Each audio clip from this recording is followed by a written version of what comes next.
आप सभी को बहुत बहुत नमस्कार, स्वागत, अभिनंदन चैनल संकल्प एकेडमी पर।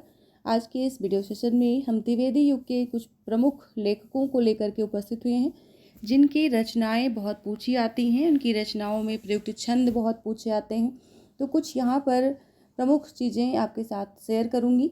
सबसे पहले शेयर करने से पहले मैं आपको बता दूँ, ये जो बुक है ये बुक है डॉक्टर पुनीत कुमार राय की। पुनीत राय के नाम से मार्केट में वस्तुनिष्ठ हिंदी जो आती है, लगभग हर अभ्यर्थी के पास होती है हिंदी के। तो आज मैंने सोचा क्यों ना मैं यहीं से शुरू करती हूँ। तो यहाँ से आप जान लीजिए कि कोई भी ऐसा क्वेश्चन आपको नहीं मिलेगा जो आपकी नज़र में इस क्वेश्चन को देख करके ये ना लगे कि हाँ ये मैंने पढ़ा था। लगभग द्विवेदी युग के या किसी भी युग को अगर आप देखेंगे तो पुनीत राय की बुक में लगभग सारे क्वेश्चन आपको मिल जाते हैं। सारे क्वेश्चन से तात्पर्य यहाँ पर है कि हर क्षेत्र को टच किया है, लगभग सारे सिलेबस को। तो आप पढ़ेंगे तो खुद ही जान जाएंगे, और अगर पढ़ रहे हैं तो बहुत अच्छा। और आज के इस वीडियो से हम स्टार्ट कर रहे हैं पुनीत कुमार राय की बुक वस्तुनिष्ठ हिंदी को। द्विवेदी युग के उल्लेखनीय प्रगीतकार हैं। क्वेश्चन एक तरह से वन लाइनर है, क्वेश्चन नहीं है बल्कि वन लाइनर है कि मुकुटधर पांडे और मैथिली शरण गुप्त, ये दोनों द्विवेदी युग के प्रमुख प्रगीतकार हैं। और इन्होंने जो छंद प्रयुक्त किए हैं, छंद की विशेषता जो है उसे यहाँ पर लिखा गया है। मैथिली शरण गुप्त की जो विशेषता है छंदों में, वो हरिगीतिका छंद में है। इन्होंने हरिगीतिका छंद का अधिक से अधिक प्रयोग किया है। हरिऔध के जो छंदों की प्रमुखता है उसमें वर्णिक छंद तथा उर्दू शैली के चौपदों में इन्होंने हस्त जो है हासिल किया है, दिव्य हस्त। नाथूराम शर्मा शंकर ने कवित्त छंद में रचनाएं की हैं। राय देवी प्रसाद पूर्ण ने कुंडलिया छंद में रचनाएं की हैं ज़्यादा से ज़्यादा। गोपाल शरण सिंह ने कवित्त और सवैया इन दोनों में रचनाएं की हैं। गया प्रसाद शुक्ल स्नेही, कभी कभी इनका जो नाम है ये स्नेही, ये भी पूछा आता है कि हिंदी के किस कवि के नाम के आगे स्नेही लिखा जाता है, तो ये हैं गया प्रसाद शुक्ल जी। इन्होंने उर्दू ब्रह्मों में रचनाएं की हैं, उर्दू के ब्रह्मो छंद में। लाला भगवान दीन, इन्होंने भी उर्दू के ब्रह्मो छंद में रचनाएं की हैं ज़्यादा से ज़्यादा। फिर एक पंक्ति पूछी गई है, बताई गई है कि वंदनीय वह देश जहाँ के देसी निज अभिमानी हों, बंधवता में बंधे परस्पर परता के अज्ञानी हों। पंक्ति किसकी है? तो ये पंक्ति है श्रीधर पाठक जी, जिन्होंने की कश्मीर सुषमा रचना की है। इसके लिए बहुत प्रसिद्ध हुए हैं कि वंदनीय वह देश जहाँ के देसी निज अभिमानी हों, बंधवता में बंधे परस्पर परता के अज्ञानी हों। अगली पंक्ति है केवल मनोरंजन न कवि का कर्म होना चाहिए, उसमें उचित उपदेश का भी मर्म होना चाहिए। ये पंक्ति किसकी है? तो ये पंक्ति है मैथिली शरण गुप्त की।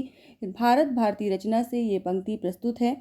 और अगली पंक्ति में बढ़ेंगे इसके पहले आपको बता दूं कि ये मिश्रित जो है प्रश्नों की श्रृंखला है यहाँ पर, जो कि पुनीत राय जी ने उस युग से संबंधित महत्वपूर्ण पंक्तियों को भी लिखा है, रचनाओं को भी लिखा है, छंदों को भी लिखा है, और जो भी चीज़ें प्रमुख रही हैं उन सभी को लिखने का पूरा यहाँ पर सटीक प्रयास किया गया, जो हमें यहाँ पर दिखता है।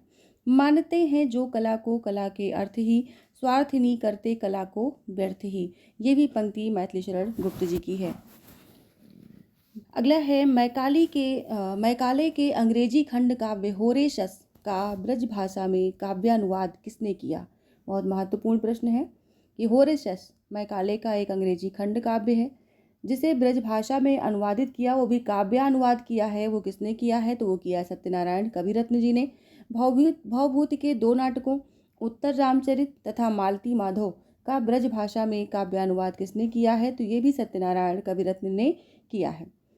पोप के ऐसे आन क्रिटिसिज्म का रोला छंद में अनुवाद किसने किया है? तो जगन्नाथ दास रत्नाकर जी ने किया है, समालोचना दर्श नाम से।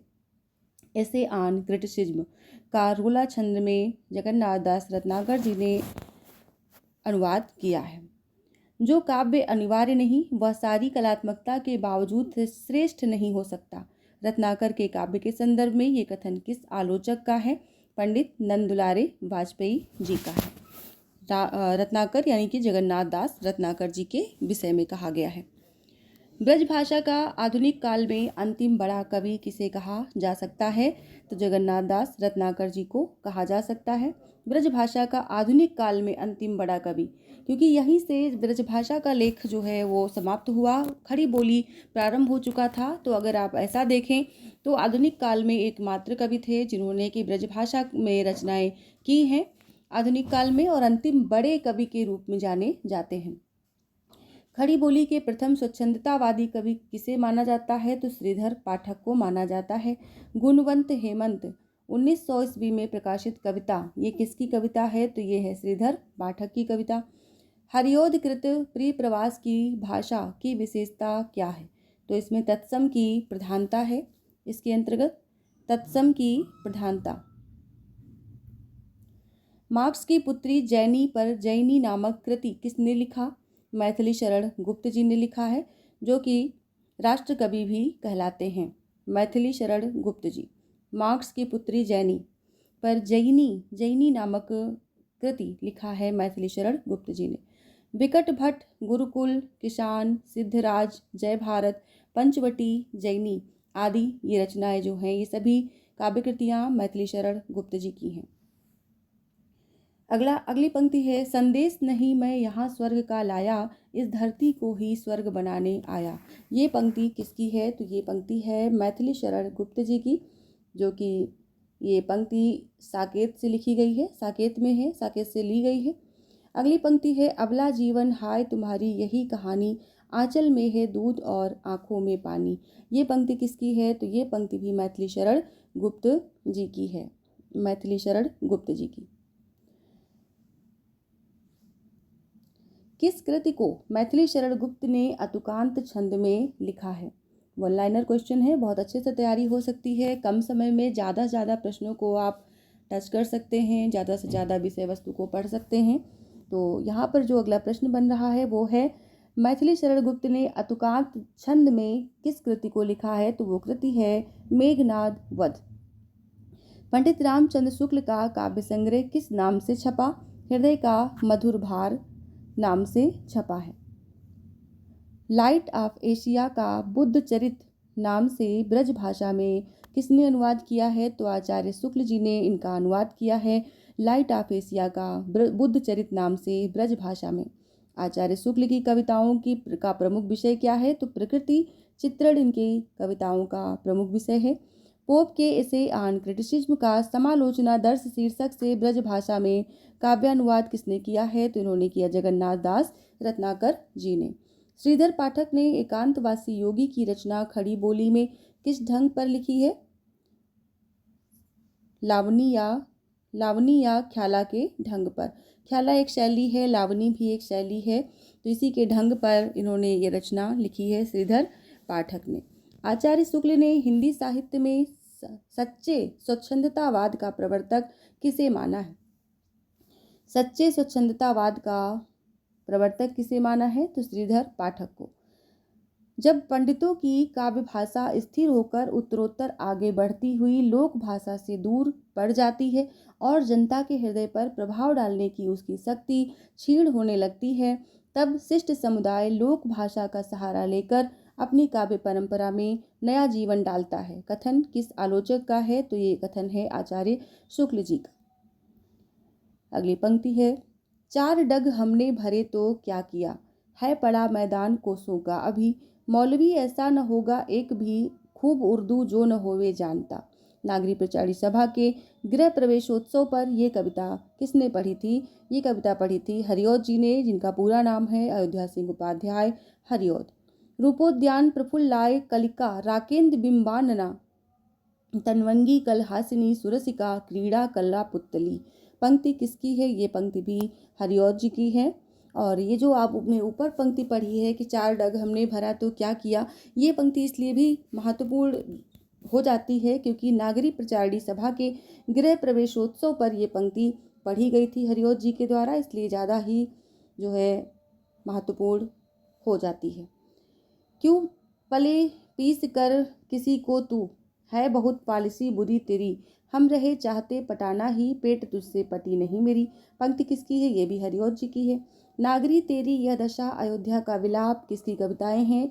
ये कविता है महावीर प्रसाद द्विवेदी जी की। श्रीयुक्त नागरी बिहार दशा तिहारी, होवे विषाद मन मोहि अतीव भारी। ये पंक्ति किसकी है? ये पंक्ति है महावीर प्रसाद द्विवेदी जी की। मैथिली शरण गुप्त जी के 2 महाकाव्य प्राप्त होते हैं। इन दोनों महाकाव्यों के नाम क्या हैं?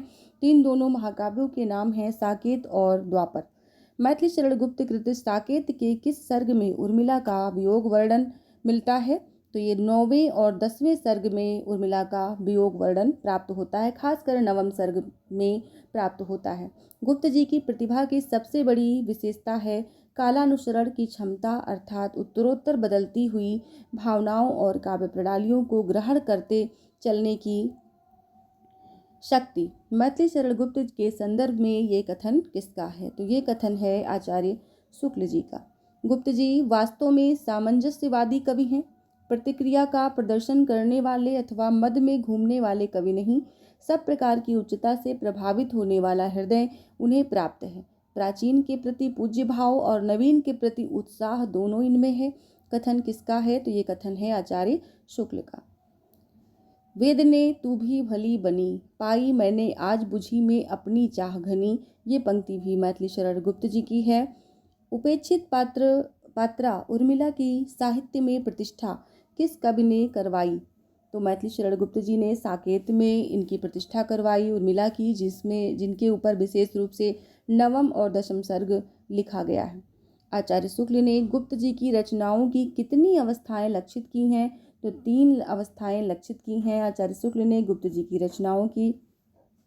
गोल्ड स्मिथ के हरमिट एकांतवासी योगी का संस्कृत श्लोकों में अनुवाद किस कवि ने किया है? तो गिरधर शर्मा नवरत्न ने संस्कृत श्लोकों में अनुवाद किया है। हरमिट एकांतवासी योगी का संस्कृत श्लोकों में अनुवाद गिरधर शर्मा नवरत्न ने। माघ के शिशुपाल वध के 2 सर्गों का अनुवाद हिंदी माघ के नाम से किस कवि ने किया? गिरधर शर्मा नवरत्न ने इसे भी लिखा है। मृगी दुख मोचन किसकी रचना है? तो ये पंडित लोचन प्रसाद पांडे की रचना है। नए मन 1910 में प्रकाशित का स्वागत, नए मन का स्वागत, नवीन संवत्सर का स्वागत आदि किसकी रचना है? रायदेवी प्रसाद पूर्ण की रचनाएं हैं। ईस गिरजा को छोड़ ईसु गिरजा में जाए, ईस गिरजा को छोड़ ईशु गिरजा में जाए, नाथूराम शर्मा शंकर ने ये पंक्ति लिखी है। तू है गगन विस्तीर्ण तो मैं एक तारा क्षुद्र हूँ, तू है महासागर अगम मैं एक धारा क्षुद्र हूँ। ये पंक्ति गया प्रसाद शुक्ल स्नेही जी के द्वारा रचित है। लाला भगवान दीन किस उपनाम से कविता करते थे? तो ये लाला भगवान दीन उपनाम से कविता करते थे। दलित कुसुम, वन विहंगम, आश्वासन किसकी कविताएं हैं? तो पंडित रूप नारायण पांडे की कविताएं हैं। कविता का विषय मनोरंजन एवं उपदेशजनक होना चाहिए। यमुना के किनारे केली कौतूहल का अद्भुत वर्णन बहुत हो चुका। न पर की आयों पर निबंध लिखने की कोई आवश्यकता है, न स्वकीय आयों के गतागत की पहेली बुझाने की। कथन किसका है? महावीर प्रसाद द्विवेदी का। द्विवेदी युग में गद्य पद्य की भाषा खड़ी बोली हो गई। इसका श्रेय किसे है? तो महावीर प्रसाद द्विवेदी जी को इसका श्रेय जाता है। गद्य पद्य की भाषा खड़ी बोली दोनों हो गई। दोनों ही भाषाएं, गद्य की और पद्य की, ये खड़ी बोली में रचा जाने लगा। मैथिली शरण गुप्त की पहली कविता कौन सी है? तो पहली कविता है हेमंत, जो कि 1905 में सरस्वती पत्रिका में प्रकाशित हुई थी। मैथिली शरण गुप्त ने भारत भारती की रचना किस ग्रंथ की प्रतिक्रिया में की थी? तो ये ग्रंथ था मुसहास मद्दो जजे इस्लाम या मुसद्दसे हाली। इस ग्रंथ की प्रतिक्रिया में इन्होंने भारत भारती की रचना की थी। भारत दर्पण मुसद्दसे कैफी किसकी रचना है? तो ब्रजमोहन दत्तात्रेय कैफी की रचना है ये। मैथिली शरण गुप्त कृत साकेत में कितने सर्ग हैं? साकेत के सर्ग पूछे गए हैं यहाँ पर। तो ये 12 सर्ग हैं। इन्होंने 12 सर्गों में इस महाकाव्य की रचना की है। 1908 में सरस्वती में भुजंग भूषण भट्टाचार्य के नाम से कवियों की उर्मिला विषयक उदासीनता शीर्षक लेख किसने लिखा? ये लेख लिखा था महावीर प्रसाद द्विवेदी जी ने। मैथिली षड्गुप्त कृत यशोधरा। यशोधरा किस प्रकार का काव्य है? तो ये है चंपू काव्य। तो इस प्रकार के प्रश्नों को वन लाइनर के रूप में पढ़ने के लिए हमारे साथ जुड़े रहें। वीडियो अच्छी लगी हो तो लाइक करें, चैनल पर नए हैं तो सब्सक्राइब करें और वीडियो को शेयर करें। आज के लिए इतना ही, मिलते हैं नेक्स्ट वीडियो में अगले दिन। तब तक के लिए सभी को नमस्कार।